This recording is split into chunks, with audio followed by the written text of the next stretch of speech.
नमस्कार मित्रांनो, स्वागत आहे तुमचं आपल्या चॅनलवर। आता वेळ झाली होती आपल्या ट्रेडिंगची। सकाळचे 10:30 वाजले होते, म्हणजेच मार्केटमधील सुरुवातीचा गोंधळ आणि नॉईज आता शांत झाला होता। आता मार्केट फक्त हलत नाही आहे, ते एक स्पष्ट डायरेक्शन तयार करत आहे। आपण मार्केटला गेस करत नाही, आपण डायरेक्शनला फॉलो करतो। आपली सिंपल स्ट्रॅटर्जी आहे, मार्केट ज्या साईडला स्ट्रॉंग आहे त्या साईडला आपण एंट्री घेत असतो। कोणतीही घाईघाईत ट्रेड नाही, कोणता इमोशनल डिसिजन नाही, फक्त क्लिअर सेटअप, प्रॉपर कन्फर्मेशन आणि डिसिप्लिन एंट्री।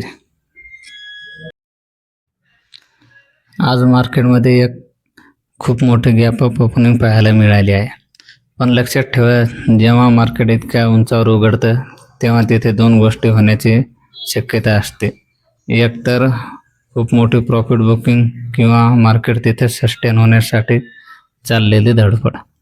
अशा व्होलॅटाईल मार्केटमध्ये घाईघाईने उडी घेणे धोक्याचं ठरू शकतं, कारण जेव्हा मार्केट आपल्या बेसपासून खूप दूर उघडतं तेव्हा अनेकदा आपले नेहमीचे इंडिकेटर किंवा स्ट्रॅटर्जी हवं तसं काम करत नाहीत।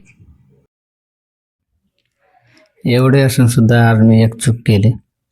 इतक्या मोठ्या गॅप अप मार्केटमध्ये जिथे पेशंट ठेवणे गरजेचे होते तिथे मी स्टॉक सिलेक्शन करून त्यापैकी एका स्टॉकमध्ये एंट्री घेतली। सगळं परफेक्ट वाटत होतं, सेटअप क्लिअर होता, लेवल स्ट्रॉंग होत्या, पण मार्केट नेहमी आपल्या प्लॅनप्रमाणे चालत नाही। आणि जे पुढं झालं ते प्रत्येक ट्रेडरने एकदा तरी अनुभवलेले असतं। मित्रांनो, ट्रेडिंगमध्ये नफा कमावणे जेवढं महत्त्वाचे आहे त्यापेक्षा जास्त महत्त्वाचं स्वतःच्या चुका मान्य करणे आहे। त्या ट्रेडमध्ये पुढे काय झाले हे मी दाखवणारच आहे, त्यासाठी व्हिडिओ पूर्ण बघा।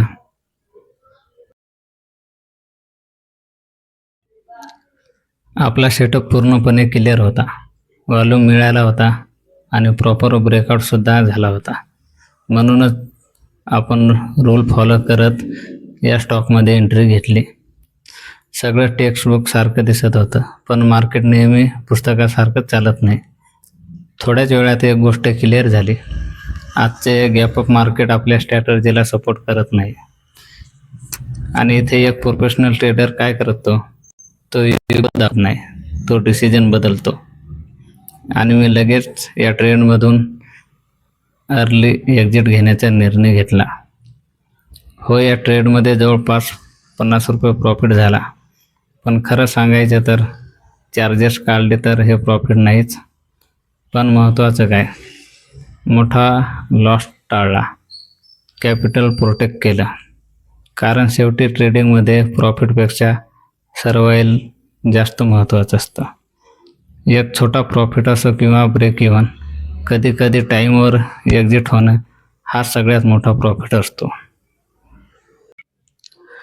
आपल्या चुका मान्य करणं हे प्रत्येकाला जमत नाही, पण ट्रेडिंगमध्ये ज्याला स्वतःच्या चुका दिसतात तोच पुढे जातो। आजचा ट्रेड छोटा होता, पण त्यातून मिळालेला लेसन खूप मोठा होता। मी अजूनही शिकतो आणि शिकत राहणार, कारण माझं फोकस फक्त प्रॉफिटवर नाही तर शिकण्यावर आहे।